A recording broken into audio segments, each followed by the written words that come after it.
Максим Гарэцкі. Дзве душы. Раздзел 7.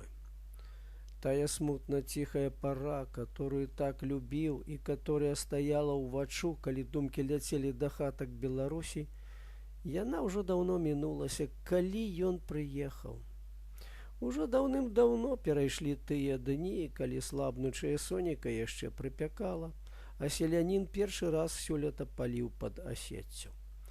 Дым шэрапалавою стужкаю віўся панад вільчыкам страхі і плыў угару чуць віднымі фарботамі. Цягнулася белая ніцявінка павучыння. Вераб'іная стая дружна хуркала з-за плоту на канаплянішча, і хлопчык бег па высокай і вузкай нязручнай мяжы сярод зялёных густых канапель зганяць іх, а яны хурр паляцелі ў поле на снапы жоўтай пшанічкі ці ў лес. Ёмка кідаў ён шубнём і думаў з прыкрасцю, што ах, колькі канапелек збіта, і з уцехаю, што нічога. Заўтра яго возьмуць ляшыць жыта і паднасіць сяўню. Перайшлі тыя дні.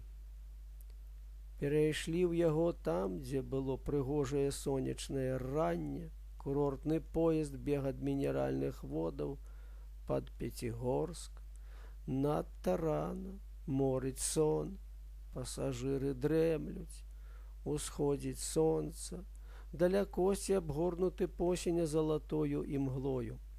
Яна пачынае таяць. І там, а тут касулькі бліскуча радаснага святла граюць ужо на кізілавых кустах, і на тэлеграфным дроце, і на полі. Дзе ж горы? Месціна то ўжо гарыстая, то скідаецца тэрасамі ў шырокі і бясконцы дол, то карагодзіцца круглымі ад кустоўя курганкамі ў перамешку з роўнымі кароткімі шнурочкамі чорнай, як сажа, раллі. З левага боку ў другое вакно суніцца з туману якаясь цёмная грамада. Крутая паваротка дарогі, загрукатаў паравоз у правы бок, і горы блізка-блізка, як на далоні, як на карцінцы або ў біноклі. Там голая скаліна, там зялёныя грудочкі кустоўя. Здаецца, не надта вялікая гара, стаіць на самоце, адна, як курган.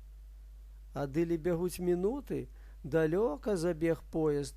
Яна ўсё такая ж блізкая, а вёрстаў 20 будзе да яе адгэтуль, а можа і болей. І горны лес, што ўкрыў яе, рысуецца зялёнымі плямамі кустоў ці травы і моху. Гэта гара Волат, Бештау. Як сон прайшла тая пара, і светлы, залаты, і чорны, цяжкі сон. Сядзіць ля вакна адзін. Мікола пайшоў у другую палову, дзе клас.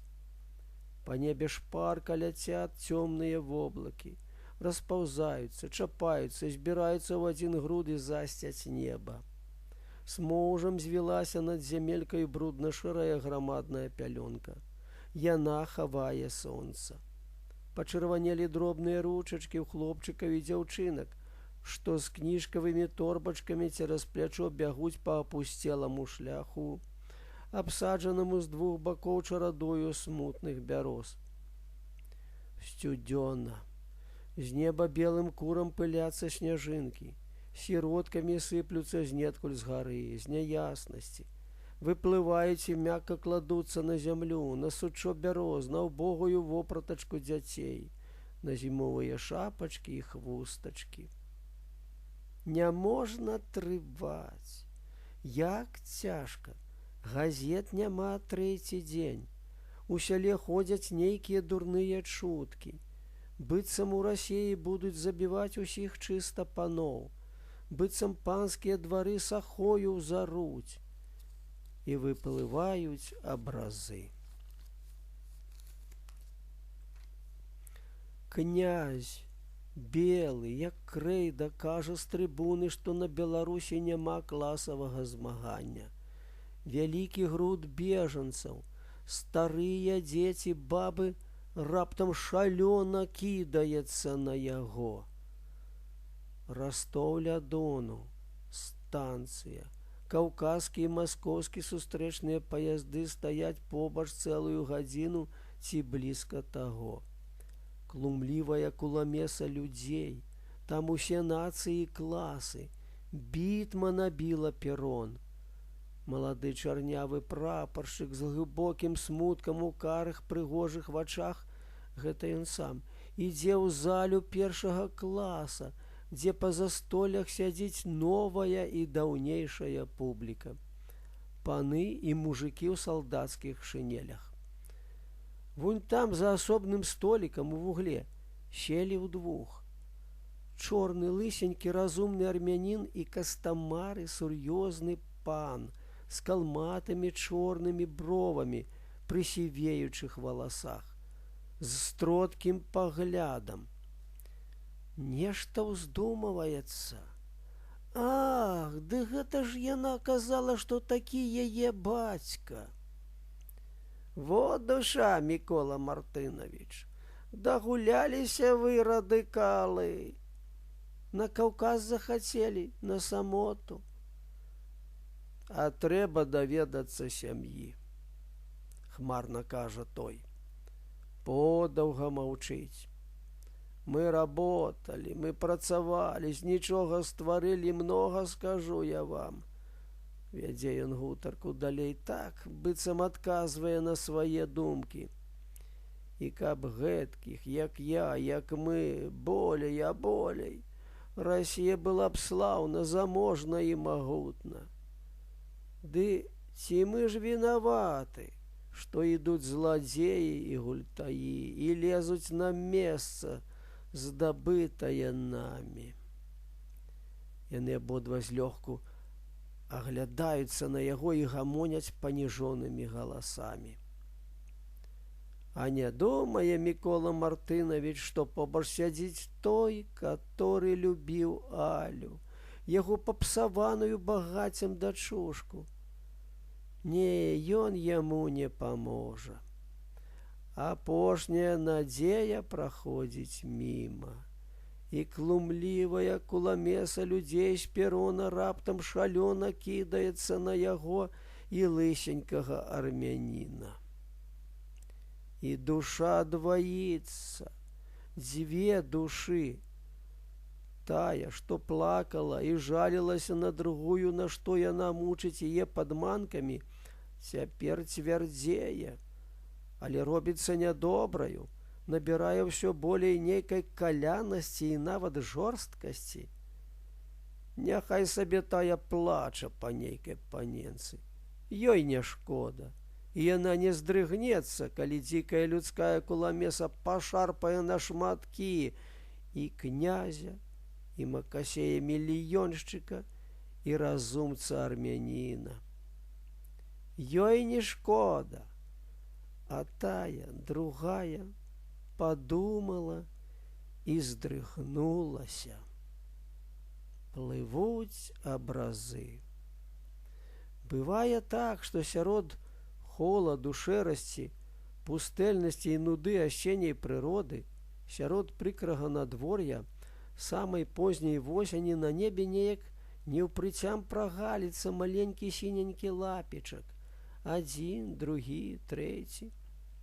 Вось ужо немалая частка неба вызваляецца з-за хмар. Сіняя, радасная.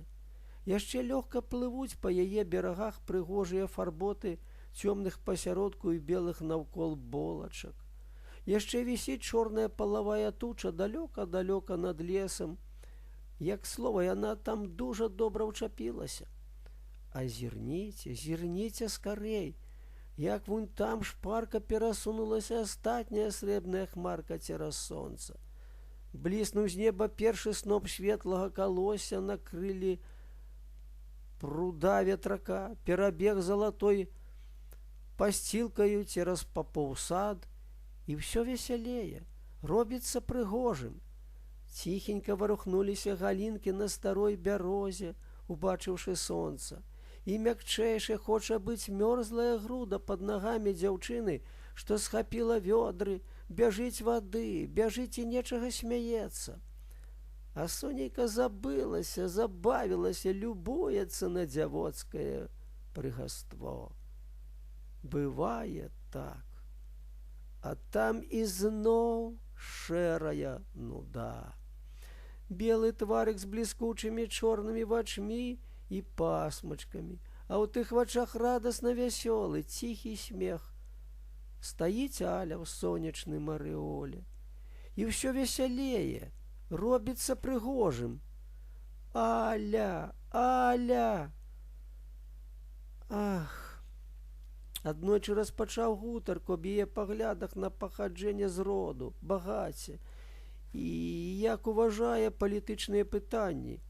Але яна, відаць, зразумела так, што ён бяднейшы за яе, і зажмала яму рот бусем і прасіла, каб болей не казаў аб палітыцы. А можа, і тады нават думала, што ўсё роўна ў іх нічога не выйдзе, дык няма чаго аб тым гаварыць. Няма на што супакойваць яго. А можа, і яшчэ гарэй зразумела яна? Напэўна. Яна думала, што на яе багацце галяцца. Бывае так. І тады шэрая нуда. Так, бывае! Кінуўся ад вакна. Што ты крычыш тут адзін? Уваходзіць Мікола, добры, слаўны Мікола. Кажу, бывае, ўсё бывае.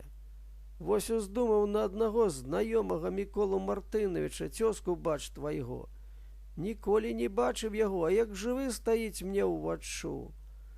Ну, так бывае, не зразумеў Мікола. А ведаеш, кажа ён наўмысля дужа звычайным голасам, навіну пачуў ад дзяцей.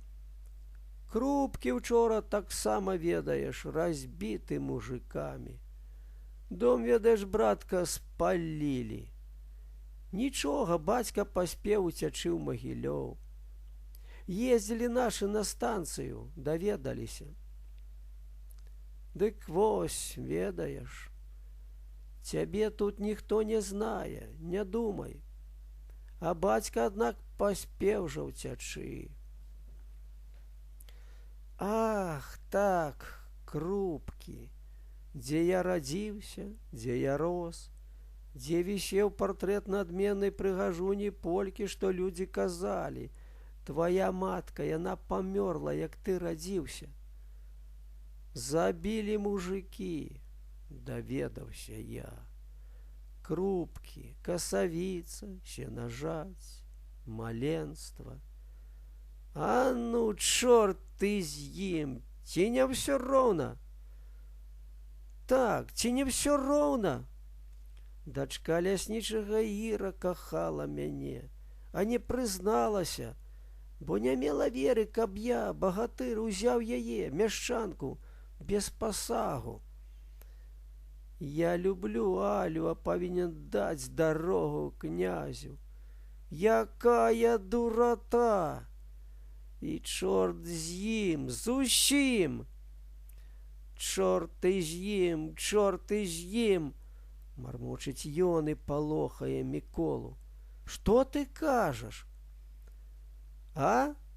Бацька ўцёк? Чорт з ім! З кім? Зусім не разумее Мікола свайго Ігнася і зноў пытаецца, з кім? Так, з усім, не шкода. Бібліятэка, братка, згарэла. Ат, няхай сабе. Яны створаць сабе, калі ім будзе ў тым патрэба. Хто яны? Людзі адны з табою косці, аднаго з табою цела, браця Мікола, але з духам, не папсаваным цывілізацыяй, як у цябе. Аб іх кажу. Ну і што? Што? Нашы дзяды мардавалі вашых, а даўгі спаганяюць, бач, унукі з унукаў. Братья Игнась, мне теперь не имеется веры в целебность кавказских минеральных водов. З натугаю жартуе сціплы друг, каб скіраваць думкі з прыкрай нейкай дурной сцежкі. Так, яны атручаны. Мікола, згубіўшыся ў парадку, пабегаў па пакоі. Во што, Ігнась, буду прасіць цябе, пасядзі ў класе, пакуль я збегаю на сяло. Дзядулька там адзін памірае. Прыслаў па мяне. Нешта хоча, ведаеш, сказаць прад смерцяй. Добра, зроб ласку. Даведаюся якраз, якія навіны ёсць. У Маскве быццам то салдаты б'юцца з юнкерамі і афіцэрамі. Нешта, ведаеш, незразумелае. Не іму веры, пакуль не прыйдуць газеты. Трэці дзень няма іх. Пайшоў Мікола. Клас быў даволі раскошны. Ціха сядзелі дзеці і ўкрадня, а пільна прыглядаліся да чужога маўклівага, новага. Абдзіраловіч сеў за стол, пісаў, сажмаў галаву. Прайшоўся па класе. Раз, другі. Дзеці прызвычаіліся і пачынаюць патроху шумець. За печкаю ў куточку, дзе ў пагодлівыя дні можа добра прыгрэць сонейка, сядзіць дробненькі хлопчык з мізэрным хударлявенькім цельцем і вялікаю галавою з валасамі ёжыкам. Спачатку ён кідае зладзейскім вокам на гэтага злога пана, але бачыць. Не глядзіць той на яго, ані-ні. І хлопчык захапляецца нейкай вельмі пацешнай гульнёю. Пад партаю, прыставіўшы да яе пакладзены на калені буквар, ён ставіць у парадку панскія партрэцікі, што прынеслі людзі з панскага двара, калі хадзілі разбіваць яго. Ставіць іх і з рознымі хітрыкамі і кпінкамі, з пануючай радасцю дае ім кукішы.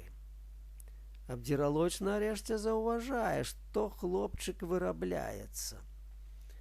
Што ты робіш? Нічога, вось я і жабогу нічогенька. Картачкі валяцца на зямлю. Хлопчык утупіў вочы. Абдзіраловіч падняў іх і надта ўразіўся. Пабачыў сябе маленькім хлопчыкам, пабачыў таго, што людзі казалі. Твой бацька. Пабачыў яшчэ некалькіх далёкіх знаёмых, што часам гасцявалі ў бацькі. На вечную памятку аб шчаснай пары, прагасцёванай у мілых прынадных крупках у нашага каханага, прачытаў ён на адвароце. Таўкач паноў дражніць, сказалі наперабой дзеці. Яго бацька прыгожую кніжку з людзьмі прынёс сабе, як панскі будынак згарэў.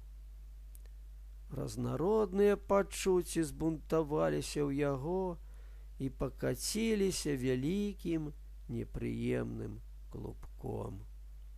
Адна душа казала: «Мне всё роўна, мне всё роўна», а другая прыкра балела і маўчала.